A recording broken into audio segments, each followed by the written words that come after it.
আমাদের জাতিগত যেটা নাম সেটা হলো আমরা মুসলিম, আলহামদুলিল্লাহ। আচ্ছা, মুসলিম ঠিক আছে, কিন্তু আমাদের আহলে হাদিস বলার কি প্রয়োজন ছিল?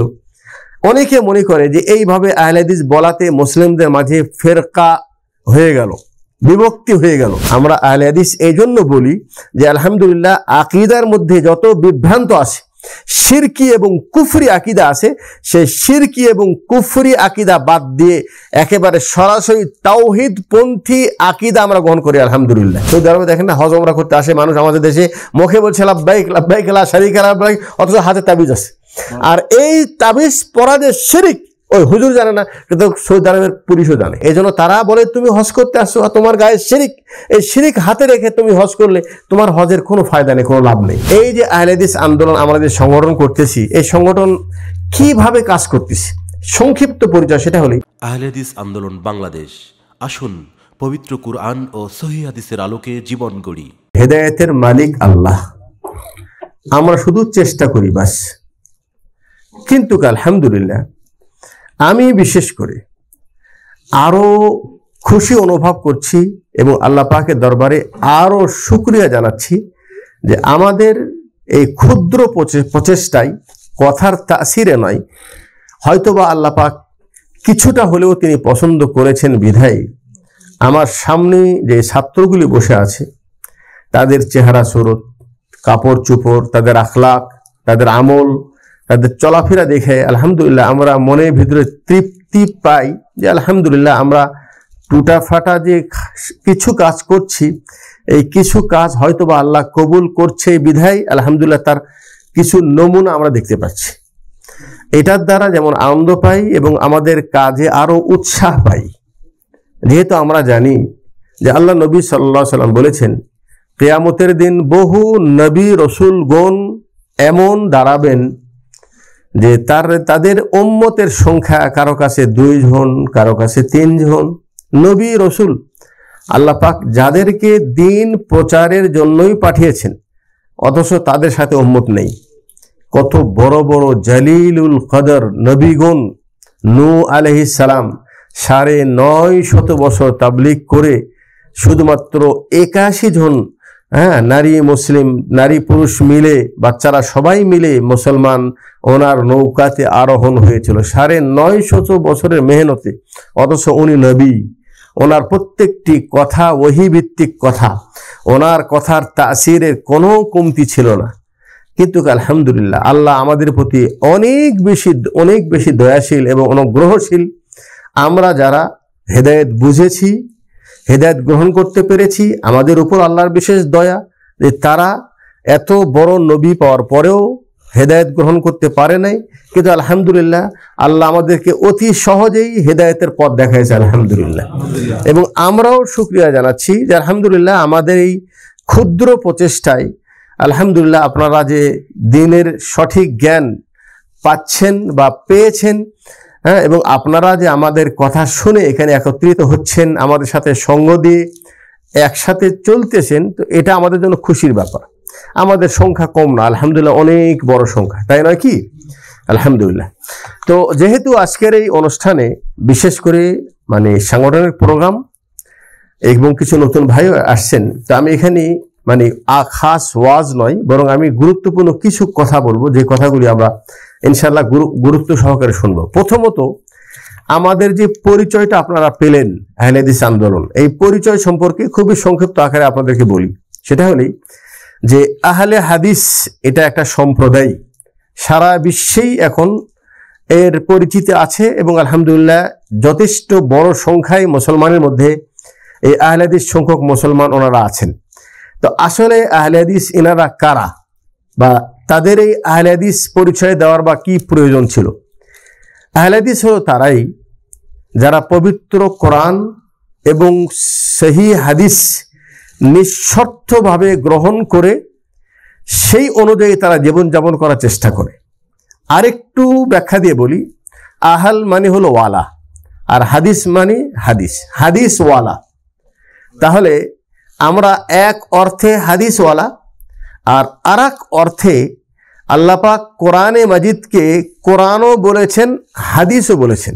কোরআনও বলেছেন, হাদিসও বলেছেন। কোরআনে প্রায় 14 জায়গার মতো জায়গায় আল্লাহ পাক কোরআনকে হাদিস বলেছেন। সেই জন্য আমরা নিজেকে আহলে হাদিস বললেও আমরা মূলত আহলুল কোরআন ওয়াল হাদিস। ঠিক আছে, আহলে কোরআন এবং আহলে হাদিস। বর্তমান প্রেক্ষাপটে কিছু মানুষ তারা নিজেকে আহলে কোরআন বলে তারা পরিচয় দেয়, আর সাধারণ জনগণ তারা আমাদেরকে কেউ কেউ অপবাদ দেয় যে এরা আহলে হাদিস কিন্তু আহলে কোরআন নয়। মানে একটু খেয়াল করেন, এরা শুধু হাদিস মানে কোরআন মানে না। বাস্তবে কি এটা? আমরা কোরআন এবং হাদিস দুটাকেই মানি এবং বিশ্বাস করি দুটাই আল্লাহর পক্ষ থেকে প্রেরিত ওহী। কোরআন হলো ওহী জালি, মানে কোরআনের অর্থ এবং শব্দ দুটাই আল্লাহর পক্ষ থেকে আসছে, আর হাদিস অর্থ আল্লাহর পক্ষ থেকে আর শব্দটি রাসূল সাল্লাল্লাহু আলাইহি ওয়াসাল্লামের মুখ থেকে, তবে দুটাই আল্লাহর পক্ষ থেকে। দলিল মা ইয়ানতিকু আনিল হাওয়া ইন হুয়া ইল্লা ওয়াহয়ুন ইউহা, সূরা নাজম 3 এবং 4 নম্বর আয়াত। আল্লাহ তাআলা বলছেন নবী মুহাম্মদুর রাসূলুল্লাহ সাল্লাল্লাহু আলাইহি ওয়াসাল্লাম তিনি দিন সম্পর্কে যাই কিছু বলেন উনি নিজের পক্ষ থেকে বলেন না, আল্লাহর পক্ষ থেকে প্রেরিত ওহী সেটাই তিনি মানুষদেরকে বলেন। ঠিক আছে, এই অর্থে আমরা আহলে কোরআন এবং আহলে হাদিস। কিছু মানুষ তারা মানুষদেরকে আকৃষ্ট করার জন্য তারা দুটি কথা বলে, নিজের পরিচয় দেয় আহলে কোরআন, এবং তারা আর এক অর্থে মনে করে যে তারা শুধু কোরআনের অনুসারী, হাদিসকে তারা অস্বীকার করে, হাদিসকে তারা অস্বীকার করে এবং তারা মনে করে যে হাদিস মানার কোনো প্রয়োজনই নেই। দলিল বহু রকম তারা আকলি দলিল দেয়, কিন্তু আমরা মনে করি তারা একেবারে চরম পথভ্রষ্টদের মধ্যে আছে। কারণ হাদিস বিহীন কোরআনকে পরিপূর্ণভাবে বোঝা সম্ভব নয়। ঠিক আছে, কোরআন আমাদেরকে বলেছেন আকিমুস সালাহ, তোমরা সালাত কায়েম করো, সালাত পড়ো। তো সালাত কি জিনিস? আমরা এখন যখনই বলছি সালাত, বা এটাকে যদি আরো সহজ ভাষায় বলি নামাজ পড়েন, তাহলে নামাজের একটা পড়ার বিধান বা নিয়ম আমাদের মাথায় আসতেছে না? যে নামাজের জন্য উযু করতে হবে, নাকি তাকবীর দিয়ে সালাত শুরু করতে হবে, সানা পড়তে হবে, সূরা ফাতিহা, এই যে পড়ার নিয়ম, এটা কি কোরআনে আছে? কোরআনে নেই, তাই না? কোরআনে বলছে সালাত পড়ো। কাকে বলছেন? আল্লাহ নবী সাল্লাল্লাহু আলাইহি সাল্লাম। আচ্ছা, তিনি কি সালাত পড়েছেন কি পড়েন নাই? আচ্ছা, ওনাকে সালাত শুধু পড়েন নাই, আচ্ছা উনি কি শুধু নিজে ইবাদত করার জন্য আসছিলেন, নাকি আল্লাহ পাক ওনাকে পাঠিয়েছিলেন তার উম্মতদেরকে হেদায়েত করার জন্য? তাহলে উনি সালাত নিজেও পড়বেন, উম্মতদেরকেও সালাত শিখাবেন, এটাই তো বাস্তব, নাকি? তাহলে উনি সালাত নিজে পড়িয়েছেন এবং সাহাবায়ে কেরামদেরকে সালাত পড়া শিখিয়েছেন। তো সাহাবায়ে কেরাম যদি বলে যে আমি রাসূল সাল্লাল্লাহু আলাইহি ওয়াসাল্লামকে সালাত পড়তে দেখেছি, উনি এইভাবে তাকবীর দিলেন, হাত এইভাবে উত্তোলন করলেন, হাত এইভাবে বাঁধলেন, এরপরে উনি এই সূরাটি পড়লেন, ঠিক আছে, উনি যখন রুকুতে গেলেন এইভাবে রুকুতে গেলেন, রুকুতে তাসবিহ পড়লেন, তাহলে এটা কি শরীয়তের অংশ নয়? এটা ছাড়া কি সালাত পরিপূর্ণতা, যেইভাবে সালাত আল্লাহ পড়তে বলেছেন ওটা কি পড়া সম্ভব? তাহলে যারা জনগণকে হাদিস অস্বীকার করিয়ে আহলে কোরআন বলে পরিচয় দিয়ে মানুষকে এটা বুঝাতে চাচ্ছে যে হাদিসের মধ্যে অনেক জয়ীব জাল হাদিস আছে, ওই ভেজালে যাওয়ার দরকার নেই, আর কোরআনের মধ্যে কোনো সন্দেহ নেই, এখানে কোনো জাল জয়ীব কোনো আয়াত নেই, অতএব আমরা আহলুল কোরআন, কোরআনে যেটা আছে এটাই মানি, বাইরে কিছু মানি না। আমাদের সাধারণ কিছু জনগণ তারা মনে করে তাই তো, এরা তো কোরআন, এরা তো আহলে হাদিস, আর এরা হলো কোরআন আল্লাহর বাণী, এরা আরো উত্তম।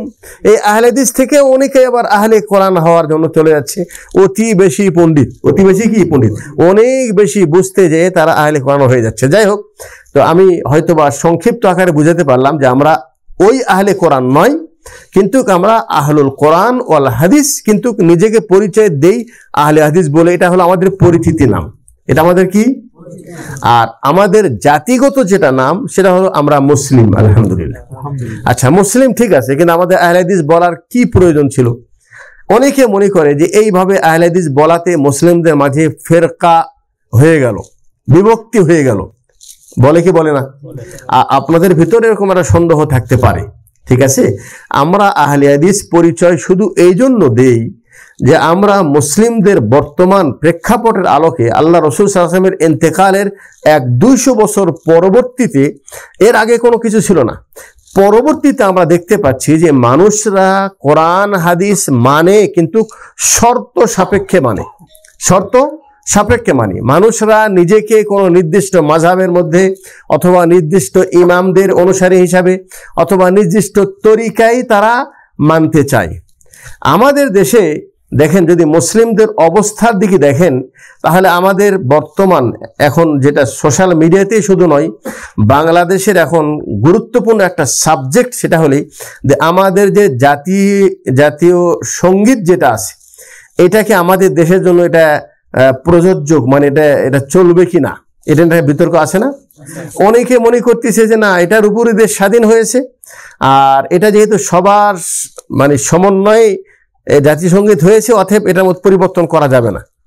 হ্যাঁ, অথচ সবার সমন্বয় হলেও শুধু বাংলাদেশের মানুষ না, সারা পৃথিবীর মানুষ ঐক্যমত পোষণ করেও যদি কোনো জিনিস তারা সাব্যস্ত করে, আর সেটা যদি শরীয়ত সাংঘর্ষিক হয়, কোরআন এবং হাদিসের সাংঘর্ষিক হয়, তাহলে ধর্মীয় দৃষ্টিকোণ থেকে সেটা অচল। সেটা কি অচল, চলবে না, এটা গ্রহণযোগ্য নয়। আচ্ছা, এই জাতীয় সঙ্গীতটা যেহেতু এটা সাংঘর্ষিক, কেন সাংঘর্ষিক? যে এটা যিনি তৈরি করেছেন তিনি হিন্দু, আর শুধু তিনি হিন্দু না, একেবারে কট্টর হিন্দু এবং মুসলিম বিদ্বেষী। আর দেশ স্বাধীন হওয়ার আরো অনেক তিনি গানটা বানিয়েছেন। আর এই গানের ভিতরে যেমন নাকি শুধু বাংলা ভাষীদেরকে একত্রিত করে বাংলার মাটির প্রশংসা করেছেন, এমনকি এই দেশের মাটির যে সৌন্দর্য আছে এবং সুন্দর ফলফুলাদি আছে, যেটা আমরাও জানি আলহামদুলিল্লাহ আমাদের দেশ অনেক সুন্দর, এই সুন্দর দেশকে আমাদের দেশের মাটি নিজেই তারা নিজেকে সুন্দর বানিয়েছে? নিজেই কি সুন্দর হয়েছে, নাকি এই সুন্দর বানানোর একজন স্রষ্টা আছে আল্লাহ? এই গানের মধ্যে কি এই জিনিসটা স্বীকার করা হয়েছে? এটা যদি এই নিসবতটা আল্লাহর দিকে করা হয় তাহলে এটা তাওহীদ। আর এটা যেহেতু মাটির দিকে করা হয়েছে, আর শুধু মাটির দিকে না, তা যিনি এই গান তৈরি করেছেন উনি তো ইয়াবুদ কুল্লা শাই ইল্লাল্লাহ, আল্লাহ ছাড়া সব জিনিসের ইবাদতকারী। সুন্দর গাছ দেখলে সেটারও তিনি ইবাদত করেন, নাকি? হিন্দুরা তাই না? হিন্দু ধর্ম তা না? নদীর ইবাদত করে, বাছুরের ইবাদত করে, পুরুষ লিঙ্গের ইবাদত করে, স্ত্রীলিঙ্গের ইবাদত করে, যেটাই তার ভালো লাগে সেটাই তার জন্য মাবুদ। তো তার এই বানানো শিরিক মিশ্রিত জাতীয় সঙ্গীত, এটা এখন আমাদের দেশে এমন একটি দেশ, সারা বিশ্বের বলা যেতে পারে দ্বিতীয় বৃহত্তম মুসলিম দেশ বাংলাদেশ, নাকি? এটা একটা পরিচয়। আর একটা পরিচয় আছে, সেটা আপনারা জানেন কি? সেটা হলেই যে হজ হয় কোথায়? জি, এটা হলো মুসলিমদের সবচেয়ে বড় সমাগম মানুষের। আর দ্বিতীয় সমাগম, সবচেয়ে বড় সমাগম কোথায় হয়? টঙ্গী ইজতেমায় হয়। আর সেটাও কোথায় আছে? বাংলাদেশে। আর এই টঙ্গী ইজতেমার সম্পর্কে আমরা ছোটকাল থেকে মানুষের মুখে শুনে আসতেছি যে আসলে আমাদের দেশ গরিব দেশ, এই দেশ থেকে সবাই মক্কায় যেয়ে হজ করা সম্ভব না, এই জন্য আল্লাহ অনুগ্রহ করে দয়া করে ওই হজের পরিবর্তে আমাদেরকে টঙ্গী ইজতেমা দিয়েছে, হ্যাঁ, যেন আমরা গরিব মানুষ এখানেই হজ করতে পারি, এরকম বিশ্বাস। আমার মনে হয় আমি কথাটা বানায় বললাম, এরকম অনেক মানুষের বিশ্বাস আছে। আমি ওই কথা এখানে বলার উদ্দেশ্য না, বলার উদ্দেশ্য আমি আর একটি গর্ব করে বলতে চাচ্ছি, সেটা হলেই যে ধর্মের উপর ভিত্তি করে মক্কার পরে, মানে হজের আনুষ্ঠানিকতার পরেই সবচেয়ে বেশি মানুষের সমাগম ঘটে টঙ্গী ইজতেমায়। তাহলে আমাদের একটা পরিচিত আছে না নাই? আর একটা পরিচিত আছে, সেটা হলে সারা বিশ্বে যদি কোনো শহর থাকে যে শহরে সবচেয়ে বেশি মসজিদ, তাহলে কিন্তু আমাদের ঢাকা শহরের নাম আসে। আর একটি পরিচিতি, সেটা আমি বলি, সেটা হলে সারা বিশ্বে যত মুসলিম দেশ আছে, আমার মনে হয় বাংলাদেশে যত বেশি মাদ্রাসা আছে, ঠিক আছে, গ্রাম পর্যন্ত মক্তব মাদ্রাসা যত বেশি সংখ্যায় এবং যত বেশি পরিমাণে মাদ্রাসা আছে, আমার বিশ্বের কোথাও নেই। তাহলে এরকম একটা দেশে যদি শিরিক মিশ্রিত জাতি সঙ্গীত থাকে, তাহলে এটাকে একটা মুসলিম দেশের জন্য এটা কি শোভনীয় হলো? বলেন। আচ্ছা, এই যে জাতীয় সঙ্গীত, এর মধ্যে যে শিরিক আছে, এর চাইতে অসংখ্য শিরিক, আরো অনেক বেশি পরিমাণে শিরিক আমাদের দেশের মুসলমানদের কথায় কর্মের মধ্যে আসে না নেই? এটা হলো দেশের প্রেক্ষাপট। এটা কি দেশের প্রেক্ষাপট এবং দেশের বাস্তবতা। দেশের কি বাস্তবতা। যেহেতু আমরা এই দেশের মুসলমান, আমার সাথে মনে আপনারা নেই আছেন, এটা হলো শুধুমাত্র আমাদের দেশের খবর। আর যদি ইসলামের পিছনের খবর দেখেন, শোনেন, আল্লাহ রসুল সাল্লামের যুগের পরেই ইসলামের মধ্যে কি বাতিল ফেরকা আছে না নেই? একটা বাতিল যেটা আল্লাহ পাক একদম মানে মাগদুবি আলাইহিম ওয়ালাদ দাল্লিন বলেছে, আল্লাহর অভিশাপ প্রাপ্ত দল এবং গোমরাহ। এরা কারা বলেন? ইহুদ, নাসারা, যত কাফের মুশরিক দল আছে, এরা তো মানে বিনা হিসাবে জাহান্নামী, তাই নয় কি? আর আরেকটি দল আছে যারা নাকি নামে মুসলমান, জন্মসূত্রে মুসলমান, শুধু মুসলমান নয়। আমরা যদি বলি যে আমাদের দেশের অধিকাংশ মুসলমানের পাঠ্য বইয়ের মধ্যে পর্যন্ত শিরক আছে, এটা কি মানতে, এটা কি কষ্ট হবে? জি। তো আমি যদি আরেকটু বাড়াইয়া বলি যে অধিকাংশ মুসলমানদের মসজিদের ভিতরে শিরক পাওয়া যায়, কোরআনের মধ্যেও শিরক ঢুকে দিয়েছে, আর জাতীয় সঙ্গীতের মধ্যে তো আছেই, আর মানুষের হাতে গলায়। এমন একটি অজগবি দেশে আমরা বসবাস করি যে কোনো বড় বট গাছ দেখলে সেই বট গাছের মধ্যেই লাল সুতা, কালো সুতা মানুষ বাঁধে রাখে। এটা কারা? হিন্দুরা বাঁধে রাখে? মুসলমান বাঁধে রাখে না? কি আপনারা এটা বুঝতেছেন আমার কথা? তাহলে যেহেতু শোনেন, মুসলমানের মধ্যে বাউল মুসলমান আছে, মুসলমানের মধ্যে আছে লালন ফকিরের আকিদার লালনকারী, তারাও মুসলমান আছে, আছে না নেই? মুসলমানের মধ্যে শিয়া আছে, মুসলমানদের মধ্যে খাওয়ারিজ আছে, মুসলমানের মধ্যে কাদেরি আছে, মুসলমানদের মরজিয়া আছে। এগুলি সব গোমরা ফেরকা দল, ঠিক আছে? তাহলে আমি যদি শুধু নিজেকে মুসলিম বলি, তাহলে আমার আকিদা কিন্তু স্পষ্ট হলো না। হলো কি? আমি কি কাদেরি, আমি কি মরজি, আমি কি মাতুরিদি? হ্যাঁ, আমি কদিন আগে বলেছিলাম যে আমাদের একজন বিশেষ শুভাকাঙ্ক্ষী রাজশাহীর একজন ভাই, তার মেয়ের জন্য একটা প্রস্তাব এসেছে ছেলের পক্ষ থেকে। ছেলে হলো কি নাম, ইউনিভার্সিটির টিচার, ভালো পদে আছেন না, ইউনিভার্সিটি টিচার। কিন্তু উনি ওনার পরিচয় দিয়েছেন যে আমি আকিদাই সালাফি, আর মানহাজে হলো আকিদায় হলো মাতুরিদি, আর মানহাজে আমি সালাফি। কথা বুঝতে পারলেন? আকিদায় কি মাতুরিদি আর মানহাজে সালাফি, এটা কি সম্ভব? আকিদা যদি মাতুরিদি হয় তাহলে সালাফি হবে, আর সালাফি হলে তার আকিদা কি মাতুরিদি হবে? মাতুরিদির আকিদা, এটা আমি সংক্ষিপ্তভাবে বলছি, এই আকিদার অনুসারীর সংখ্যা কম না বেশি? অনেক বেশি। যাই হোক, আমি খুবই সংক্ষিপ্ত আকারে বলছি। সেটা হলেই আকিদার মধ্যে বিভ্রান্ত আছে, আল্লাহকে মানার ক্ষেত্রেও বিভ্রান্ত আছে না নাই? আমি যদি জিজ্ঞেস করি আইন আল্লাহ, আল্লাহ কোথায় আছেন? ওই দেখেন বলছি কুল্লি মাখান। জি, এই ভাই বলছেন যে আল আসমানে, ঠিক আছে। এই যিনি আসমানি বলছেন উনিও কিন্তু কিছুদিন আগে হয়তো বা এই আকীদাই ছিল যে আল্লাহ সর্ব জায়গায় বিরাজমান, অথবা আল্লাহ মুমিনের কলবে আছে। আর একজন বলছেন আল্লাহ তাআলা আরশে আজিম আছেন। তাহলে সবই ঠিক? সবই ঠিক। আর নাকি কিছু ওটা ঠিক, কিছু এটা ঠিক? তার আসলে আল্লাহ আছেন কোথায়?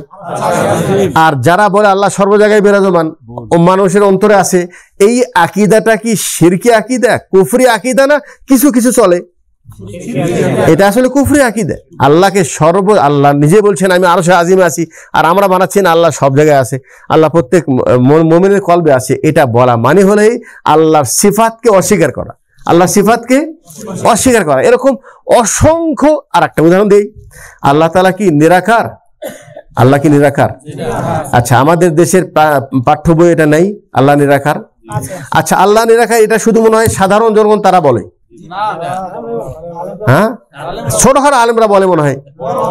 বড় মানে কি? মানে সবচাইতে বড় মাদ্রাসার একেবারে প্রধান মুহাদ্দিসকে যাতে জিজ্ঞেস করেন যে আল্লাহ নিরাকার, বলছে একেবারে আল্লাহ নিরাকার। বলছেন আল্লাহকে আকার বলা শিরকটাই বলে। নিরাকার মানে কি? যার কোনো কি নেই, কোনো অস্তিত্ব নেই। তো নিরাকার বলা মানে আল্লাহর অস্তিত্বকে অস্বীকার করা একই জিনিস। এটাও কিন্তু কুফরি আকীদা, এটা কুফরি আকীদা। আমি এর চেয়ে বেশি আর এর গভীরে যাচ্ছি না, কারণ এটা আমার সাবজেক্ট না। এতটুকু আমি বুঝাতে চাচ্ছি, সেটা হলেই আমরা আহলে হাদিস এই জন্য বলি যে আলহামদুলিল্লাহ আকীদার মধ্যে যত বিভ্রান্ত আছে, শিরকি এবং কুফরি আকীদা আছে, সেই শিরকি এবং কুফরি আকীদা বাদ দিয়ে একেবারে সরাসরি তাওহীদ পন্থী আকীদা আমরা গ্রহণ করি আলহামদুলিল্লাহ। আমলের ক্ষেত্রে আমরা যতক্ষণ পর্যন্ত ওই আমলটি আল্লাহ রসুল সাল্লাল্লাহু আলাইহি ওয়াসাল্লামের আদর্শ থেকে বিশুদ্ধ সূত্রে সাব্যস্ত না হবে, অতক্ষণ পর্যন্ত আমরা সেই হাদিস অথবা সেই কথা আমরা নিজের জীবনে আমলের জন্য যোগ্য মনে করি না। এটা আমার কথা, এটা তো কোরআন বলছেন, আতিউল্লাহ ওয়া আতিউ রাসূল, তোমরা আল্লাহ আনুগত্য করো, রসুলের আনুগত্য করো। ওয়ালা তুবতিলু আমালাকুম, আল্লাহ এবং রসুলের আনুগত্যের বিপরীত অন্য কারো আনুগত্য করে তোমরা নিজের আমলকে নষ্ট করো না। তাহলে আমরা শুধুমাত্র আল্লাহর আনুগত্য করি এবং তার রসুল সাল্লাল্লাহু আলাইহি ওয়াসাল্লামের আনুগত্য করি নিঃশর্তভাবে। নিঃশর্ত এই জন্য বলি যে আমাদের অনেক মাযহাবী ভাইয়েরা আছেন, ওনারা হাদিসকে ভাগ করে দিয়েছেন। হাদিসকে কি করেছেন? ভাগ করেছেন। যদি বলেন আমিন জোরে বলার হাদিস তো আছে, এই হাদিস আমল কেন করেন না? বলছে না, এই হাদিসটা হলো শাফি মাযহাবের হাদিস নাকি। আচ্ছা, এই বুকের উপর হাত বাঁধার হাদিস আছে, এটা কেন নেন না? এটা হলো হাম্বলি মাযহাবের হাদিস। ঠিক আছে, মেয়েরা কোথায় হাত বাঁধবে? বুকের উপরে। ছেলেরা কোথায় বাঁধবে? কানের লতি পর্যন্ত। দূরে তো সেই হাদিস, বলছে না ওটা ছেলেদের জন্য আর এটা হলো মেয়েদের জন্য। আজান দিচ্ছেন একরকম, একামত দিচ্ছেন ডবল। আল্লাহ রসুল আজান যদি সিঙ্গেল দিয়েছেন, একামত সিঙ্গেল দিয়েছেন, আজান ডবল দিয়েছেন, একামত ডবল দিয়েছেন। আমরা যদি জিজ্ঞাসা করি এরকম কেন, বলে একই সাথে দুই হাদিস আমল করতে চাই। এই যে হাদিসকে তারা নিচ্ছে, শরীয়তকে নিচ্ছে শর্ত সাপেক্ষে, মানে ওই হাদিস আমরা গ্রহণ করব যেটা আমাদের মাযহাবে আছে। আমার মনে হয় কথা আমি বানায় বলছি, অতিরিক্ত বলছি নাকি এটা? এই কারণে মুসলমানদের মধ্যে প্রথমত কয় মাযহাবে ভাগ হয়েছে? 4 মাযহাব, এটা আমরা বলি, ঠিক আছে না? কিন্তু মাযহাব কি 4টা? আর আমাদের দেশে যদি সবাই যদি হানাফি মাযহাবে হয়, তাহলে হানাফি মাযহাবে কওমিরা কি মাজারে যায়? কওমিরা মাজারে যায়? কওমিরা ওইভাবে কি পীর পূজা করে? ওইভাবে মাজারে চাদর চড়ায়? তো কওমিরা কারা? ওরা হানাফি না? আর যারা মাজারে যাচ্ছে তারা, আর যারা বাউল তারাও হানাফি, আর লালন ফকির যারা তারাও হানাফি। সবাই নিজেকে হানাফি বলছে, অথচ তারা আসলে আবু হানিফা রাহিমাহুল্লাহর আকীদা কি এ বিষয়ে কিন্তু কেউ জানে না, জানার চেষ্টাও করে না। শুধু নাম হানাফি, নাম কি হানাফি। তো ওনারা নাম রেখেছে হানাফি, আবু হানিফা রহমতুল্লাহ আলাইহির দিকে নিসবত করে। শাফিরা শাফি নাম রেখেছে ইমাম শাফির দিকে নিসবত করে। মাতুরিদিরা আকীদার নিসবত করেছে আবুল হাসান আশারি মাতুরিদির দিকে। কথা বুঝতে পারছেন?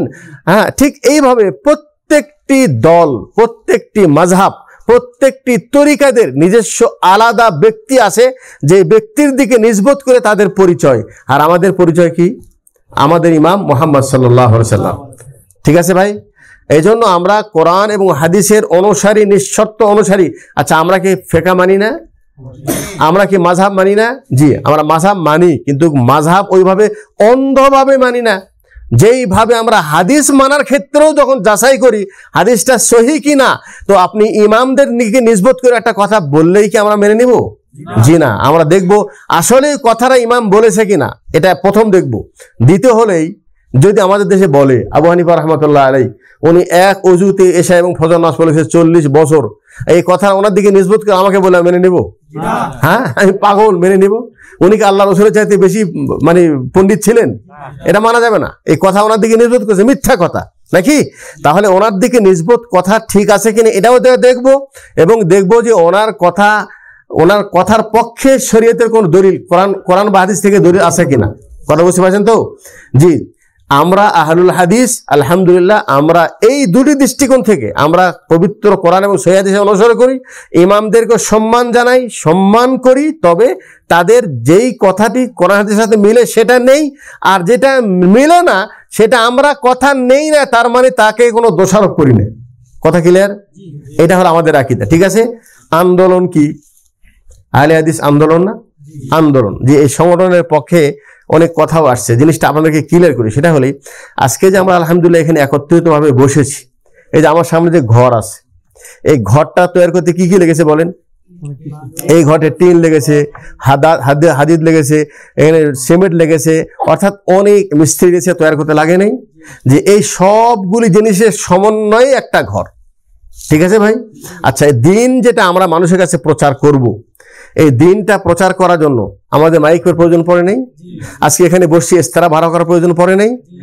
তাহলে এই দিন প্রচার করার ক্ষেত্রে আমরা যেটা আমাদের সন্তানদেরকে মাদ্রাসায় পড়াচ্ছি, মাদ্রাসাকে তৈরি করার জন্য বিল্ডিংয়ের প্রয়োজন নাই, সেখানে অর্থের প্রয়োজন নাই। যে একটা ঘর তৈরি করতে যেরকম আনুষঙ্গিক জিনিস লাগে, ঠিক তেমনই আল্লাহ পাক আমাদেরকে যে দিন দিয়েছেন, একটু ভালো করে খেয়াল করেন, আমাদেরকে যে ধর্মটা দিয়েছেন, এই ধর্মটাও কিন্তু আমাদের পারস্পরিক একটা গভীর সম্পর্কের মাধ্যমে আমরা সবাই মিলে কিন্তু ভালো হলে তখনই ভালো। আমার মনে কথা বুঝতে পারিনি।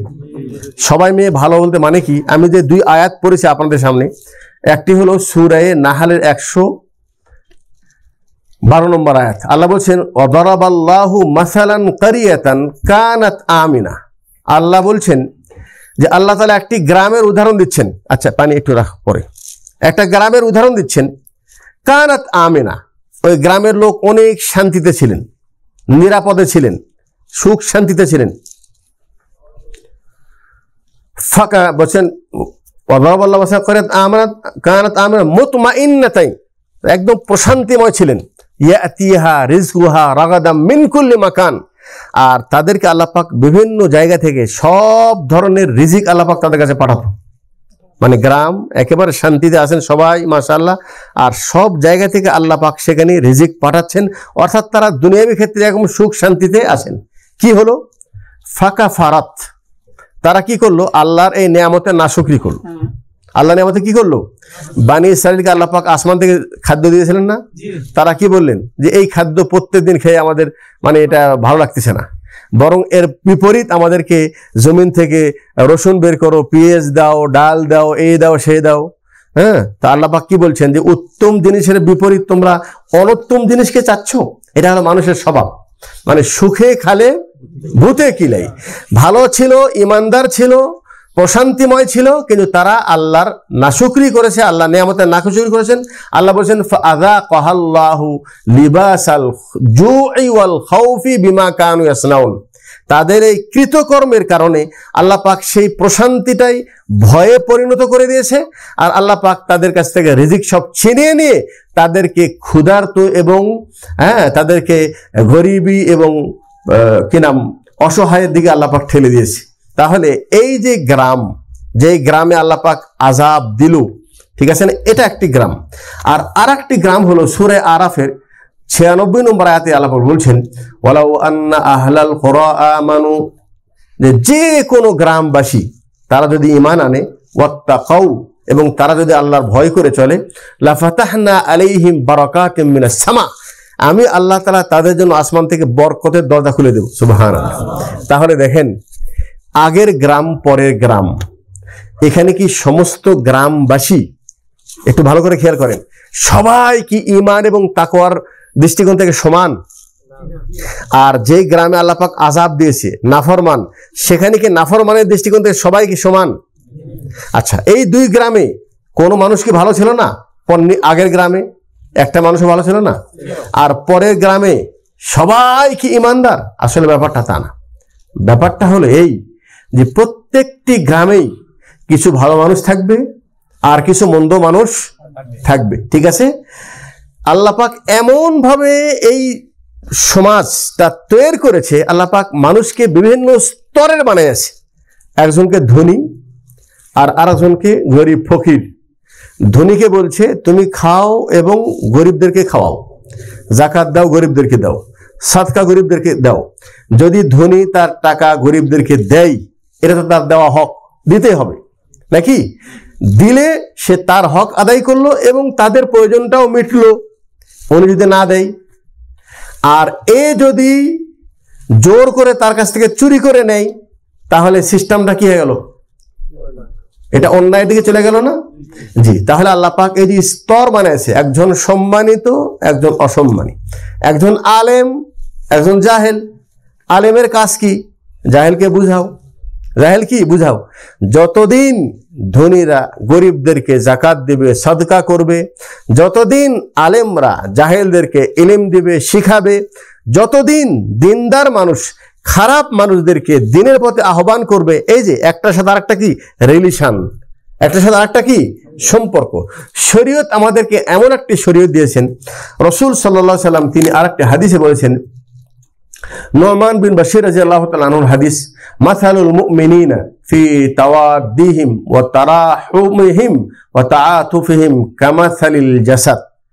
মুমিনদের পরস্পর উদাহরণ হলেই যে তারা পরস্পর ভালোবাসার ক্ষেত্রে, দয়ার ক্ষেত্রে, অনুগ্রহের ক্ষেত্রে তারা একে অপরের সাথে এমনভাবে মিশ্রিত যে তারা সবাই মিলে যেন একটা শরীরের নেই, সবাই মিলে যেন একটা কি ইদাশতাকা মিনহু উযবুন তাদাআ লাহু সাইরু জাসাদিহি। শরীরের কোনো এক অংশ যদি আঘাতপ্রাপ্ত হয়, হাতে যদি কোনো কষ্ট লাগে, একটু খেয়াল করেন, কাঁটা ফুটে যায় হাতে, এখানে কেউ চামড়া ছিঁড়ে নেয়, আমার মনে হয় ব্যথা শুধু হাতেই হয়, তাই না? শুধু হাতে ব্যথা হয়, হ্যাঁ কথা বল না কেন? হ্যাঁ, এই পুরা শরীর ব্যথা অনুভব করে। তার মানে আমাদের মুসলিম সমাজটা এইরকম, ঠিক আছে? আমরা এই সংগঠনের প্রয়োজন এই জন্য মনে করছি যে আসলে এই পৃথিবীতে একাই সুখে থাকার কোনো অবকাশ নেই। আপনি ধনী মানুষ, আপনি একাই সুখে আছেন, আপনার আশেপাশে মানুষ অনাহারে আছে, আপনি কি আরামে থাকতে পারবেন? আপনার আত্মীয় স্বজন অনাহার আছে, আপনি আরামে থাকতে পারবেন? আপনি একদম মাশাআল্লাহ হাজী সাহেব, একেবারে দিনদার পরহেজগার মানুষ, আপনার চারিপাশে মানুষ বেনামাজি বেদিন, আপনি তাদের সম্পর্কে কোনো খেয়াল নেই, ওদের ঠিকানা ওরা বেনে নিয়েছে, ওদের যা হয় তাই হবে, হ্যাঁ আমি ঠিক আছি। আচ্ছা, এইভাবে যদি কোনো দিনদার মানুষ চলে তাহলে মাশাআল্লাহ উনি নিরাপদে থাকবেন নাকি? জি না। তাহলে আল্লাহ পাক জি ওই যেই গ্রামকে আল্লাহ পাক নাশুকরির কারণে আযাব দিয়েছে, ওই গ্রামে যে কিছু মানুষ ভালো ছিল না তা না, ভালো মানুষদের কাজ, দিনদার মানুষদের কাজ, যারা সমাজে ওই ভালো পর্যায়ে যায় নাই, তাদেরকে যতক্ষণ পর্যন্ত নসিহত করতে থাকবে অতক্ষণ পর্যন্ত আল্লাহর আযাব আমাদের মাঝে আসবে না। কথা বুঝতে পারছেন তো? আল্লাহ পাক আমাদেরকে দায়িত্ব দিয়েছেন, ওয়া তাআওয়ানু আলাল বিররি ওয়াত তাকওয়া, তোমরা ভালো কাজে একে অপরের সহযোগিতা করো, ওয়া তাওয়াসাউ বিল হাক্কি ওয়া তাওয়াসাউ বিস সবর, তোমরা হকের দাওয়াত মানুষদেরকে পৌঁছাও এবং পৌঁছানোর ক্ষেত্রে সবর করো, ধৈর্য ধারণ করো। আজকে আপনারা অনেকেই মাশাআল্লাহ নিজের দোকান বন্ধ করে আসছেন, আমি দেখতেছি মাশাআল্লাহ অনেকেই আপনারা, আলহামদুলিল্লাহ আমি আবার আপনাদেরকে শুকরিয়া জানাচ্ছি। আমি জানি এই ছুটির দিনে হ্যাঁ একটু বন্ধু বান্ধব নিয়ে হয়তো বা ঘুরতেন বা বেড়াতেন, অনেকে ফ্যামিলি নিয়ে থাকতেন, হ্যাঁ নিজে কেউ দোকান বা ব্যবসায় থাকতেন, কিন্তু অনেকেই নিজের গাড়ির তেল খরচ করে সময় ব্যয় করে এখানে আসছেন। অবশ্যই ইনশাআল্লাহ আপনার ভিতরে দিনের দরদ আছে, অবশ্যই, ঠিক আছে না ভাই? তাহলে এই যে আপনার ভিতরে একটু চেতনাটা বৃদ্ধি পেল, এটা যদি আপনি একাই বসে থাকতেন তাহলে কি এটা হতো? হতো? আজকে আমরা সবাই মিলে, ঠিক আছে না, কেউ এখানে শ্রম দিচ্ছে মাশাআল্লাহ, কেউ অর্থ দিচ্ছে, কেউ নিজে এখানে অনুষ্ঠানে উপস্থিত হয়ে আমাদেরকে উৎসাহ দিচ্ছেন, কেউ এখানে আলোচনা করছেন। এই যে সবাই মিলে যে আমরা দিনের কাজে একে অপরের সহযোগিতা করছি, এটার নামই হলো সংগঠন। এটার নামে কি ভাই? সংগঠন। এটা নিয়ে অনেক বেশি গভীরে যাওয়ার প্রয়োজন নাই। আচ্ছা, আমি এখানে আরেকটি কথা বলবো, সেটা হলো আশা করি আমাদের পরিচয়টা পেয়েছেন, আমরা পবিত্র কোরআন এবং সহিহ হাদিসের অনুসারী। আসলেন আমরা চাই শুধু আমরা ভালো থাকবো তা নয়, আর আমি ভালো থাকতে চাইলেও পারবো না, শরীয়ত আমাকে ভালো রাখবে না। আমাকে আল্লাহ দায়িত্ব দিয়েছেন যে আমি যেন আমার যারা দিনী ভাই আছে তাদেরকেও ভালো করার চেষ্টা করি। সেই দায়িত্ব থেকেই নিয়েই কিন্তু আমরা আপনাদের একসাথে আমরা করেছি, একসাথে আমরা কি করেছি, কথা বুঝে আসলো? এটা হলো আমাদের ইমানি দায়িত্ব। এটা কি আমাদের ইমানি দায়িত্ব? আচ্ছা, এখন আপনাদেরকে আরেকটু ধারণা দিই, সেটা হলেই এই যে আহলে হাদিস আন্দোলন আমরা যে সংগঠন করতেছি, এই সংগঠন কিভাবে কাজ করতেছি সংক্ষিপ্ত পরিচয় সেটা হলেই, দেখেন একজন ব্যক্তি যত কাজ করতে পারবে না, কিন্তু আমরা সমষ্টিগতভাবে সবাই মিলে যখন কাজ করি সেই কাজের বরকত দেখেন।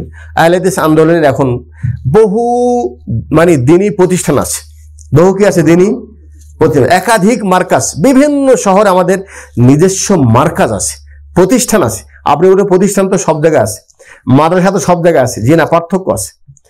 সহি আকীদার ভিত্তিতে যে মাদ্রাসাগুলি, সেগুলি মাদ্রাসার সংখ্যা খুবই কম, খুবই কি কম।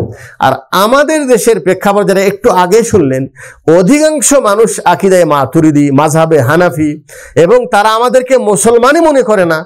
আর যেখানে রাজনীতিকবিদ যারা আছে তারা তো আমাদেরকে জঙ্গি বলে, ইহুদির দালাল বলে, ইসরায়েলের দালাল বলে আমাদেরকে কোথায় তারা ঠেলে দিচ্ছে।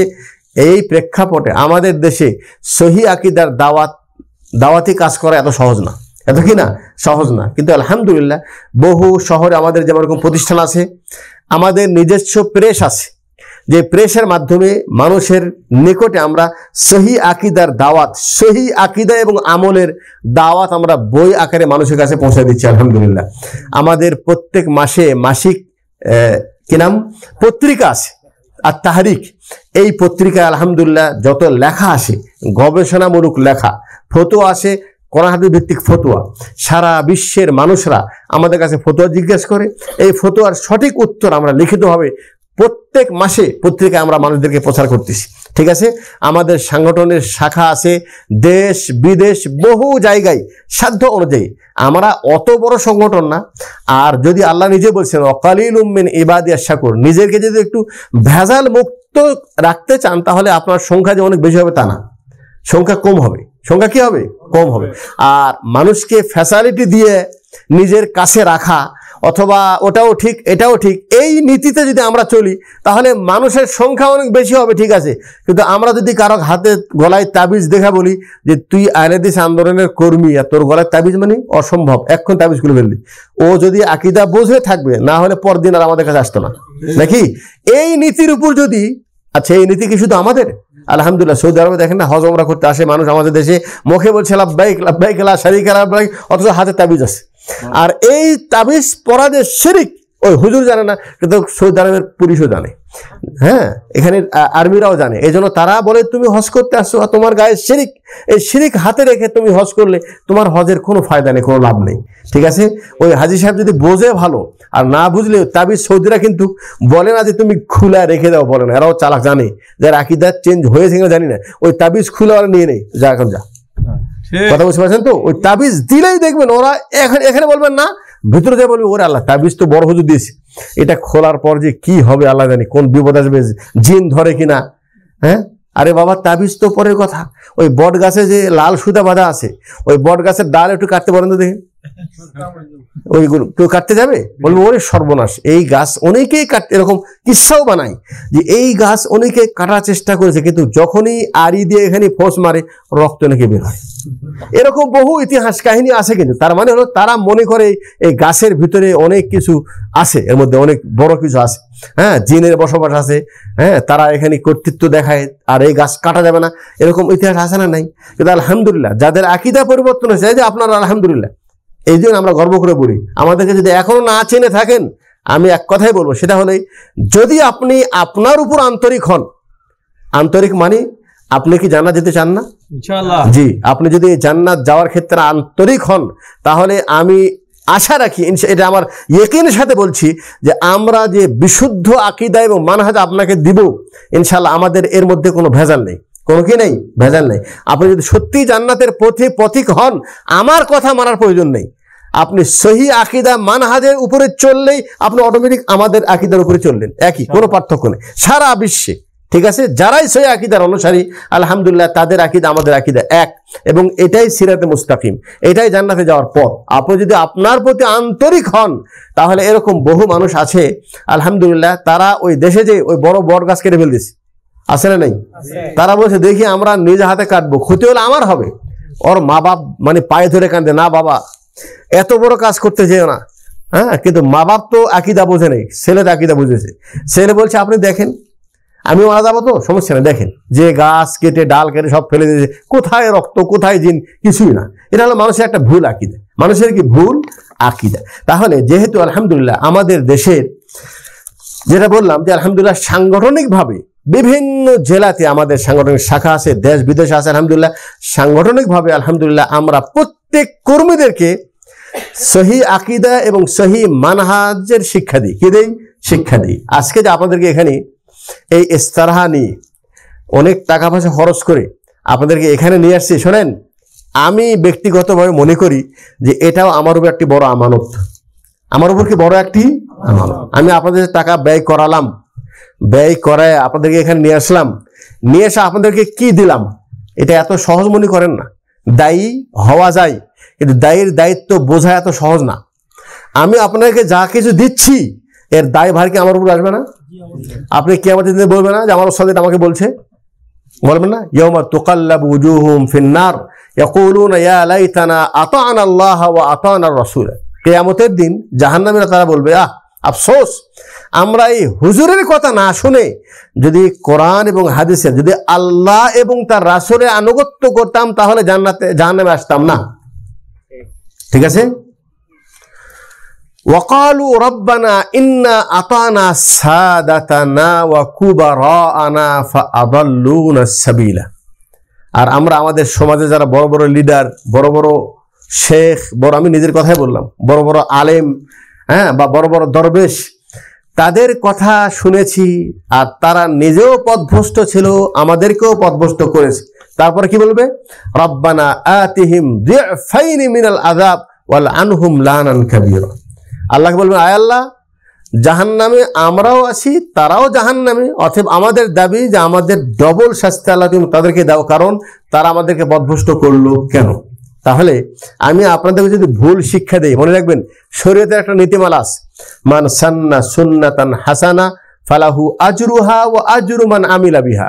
আমি যদি আপনার আকীদা সংশোধন করে দেই, সহি মানহাজ বুঝাইয়ে দেই, আমি যদি আপনাকে সঠিক রাস্তার পথ দেখাই, তাহলে সেই পথে চলে আপনি যত ইবাদত করবেন সেই ইবাদতের সওয়াবের পার্সেন্টেজ ইনশাআল্লাহ আমার কাছে আসবে।